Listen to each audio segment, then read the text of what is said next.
Hello everyone, কেমন আছো তোমরা? আশা করব অনেক ভালো আছো। আমরাও কিন্তু অনেক ভালো আছি। আজ রিম্পা চন্দনার রান্নাঘরে কিন্তু আবারও চলে এসেছি তোমাদের সঙ্গে। নতুন একটি দিন, নতুন একটি রেসিপি নিয়ে কিন্তু আবারও হাজির হয়েছি। তো বন্ধুরা, আজকে কিন্তু নিয়ে এসেছি দারুণ একটি রেসিপি।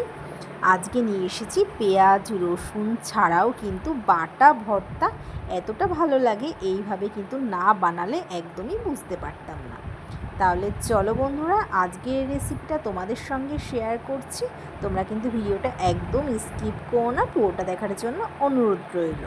যারা এখনও আমার চ্যানেলটাকে সাবস্ক্রাইব করনি তারা কিন্তু চ্যানেলটাকে সাবস্ক্রাইব করে অবশ্যই পাশে থেকো।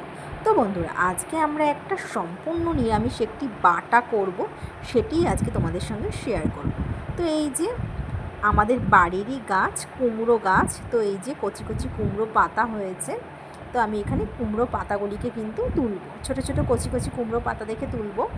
আর এখানে বড় বড় পাতা আছে এই যে, কিন্তু এগুলো তুলবো না, কারণ বড় পাতা দিলে ভালো লাগবে না।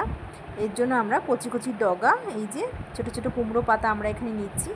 আর বাড়ির গাছ থেকে যে কোনো জিনিস কিন্তু তোলার মজাই আলাদা, খাওয়ার স্বাদই কিন্তু আলাদা হয়। তো এই যে সম্পূর্ণ কিন্তু নিরামিষ একটি রেসিপি করছি, কচি কচি কুমড়ো পাতা বাটা। তো আমি এখান থেকে কিন্তু কুমড়ো পাতাগুলিকে সব তুলে নিয়েছি ঝুড়িতে, দেখুন একদম টাটকা।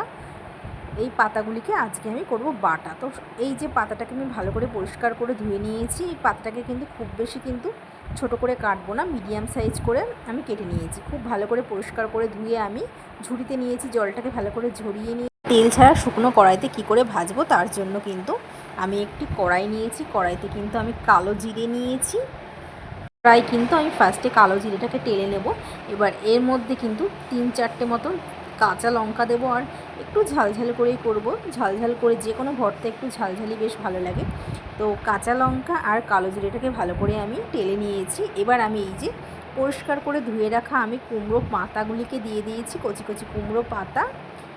এবার এর মধ্যে আমি অল্প সামান্য একটু হলুদ দেব। ভর্তাতে বেশি হলুদ দিলে ভালো লাগে না, এর জন্য অল্প পরিমাণ একটু হলুদ আর স্বাদের জন্য একটু লবণ দিয়ে আমি খুব ভালো করে কিন্তু এটাকে ভেজে নেব। তেল ছাড়াই খুব ভালো করে কিন্তু আমি ভেজে নেব।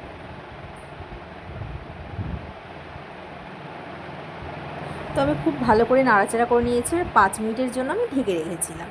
5 মিনিট বাদে ঢাকনা তুলে আবার একটু নাড়াচাড়া করে নিয়েছি। এর মধ্যে কিন্তু আমি কোনো রকম জল ব্যবহার করিনি। শাকের থেকে যে জলটি বার হয়েছে ওই জলেই কিন্তু শাকটি কিন্তু সেদ্ধ হয়ে যাবে। আর যে কোনো ভর্তাতে একটু মিষ্টি না দিলে একদমই ভালো লাগে না, তাই সামান্য পরিমাণ আমি একটু চিনি দিয়েছি। চিনি দেওয়ার পর খুব ভালোভাবে এটাকে একটু নাড়াচাড়া করে নেব। তো আমি লো আছে 5 মিনিটের জন্য কিন্তু ঢেকে রেখেছিলাম। আর যে কোনো জিনিসে কিন্তু একটু চিনি না দিলে একদমই ভালো লাগে না। তো খুব ভালোভাবে নাড়াচাড়া করে নিয়েছি, আর জলটাও কিন্তু টেনে গেছে দেখুন। এবার আমি কিন্তু দিয়ে দেব ধনেপাতা কুচি। এটা আমি হাই করে দিয়েছি। আর এবার কিন্তু আমি একটু ধনেপাতা কুচি দিয়ে দেব। তো এবার খুব ভালোভাবে ধনেপাতার সঙ্গে মিশিয়ে নেব। এবার অনবরত কিন্তু আমি নাড়তে থাকবো। আর যে কোনো ভর্তাতে কিন্তু একটু ঝাল একটু মিষ্টি না হলে কিন্তু একদমই ভালো লাগে না। তো এবার খুব ভালোভাবে আমি নাড়াচাড়া করে নেব। এবার কিন্তু আমার টেলে নেওয়া হয়ে গেছে। এবার আমি নামিয়ে নেব। এবার কিন্তু ঠান্ডা করে নেব। নামানোর পর কিন্তু একটু ঠান্ডা করে নিতে হবে, গরম অবস্থায় বাটবো না।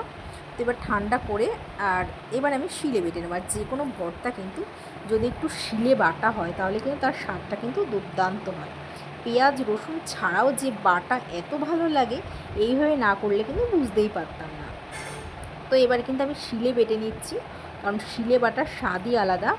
আগেকার দিনে মানুষেরা কিন্তু সব কিছু শিলেই বাটতো, কারণ শিলের স্বাদটাই কিন্তু আলাদা হয়। মিক্সিতে কিন্তু অতটা ভালো লাগে না খেতে। এর জন্য সবসময় আমরা চেষ্টা করি যে কোনো ভর্তা বাটা আমরা কিন্তু শিলে বাটারই একটু চেষ্টা করি। একটু কষ্ট হলেও কিন্তু খেতে কিন্তু দারুণ লাগে।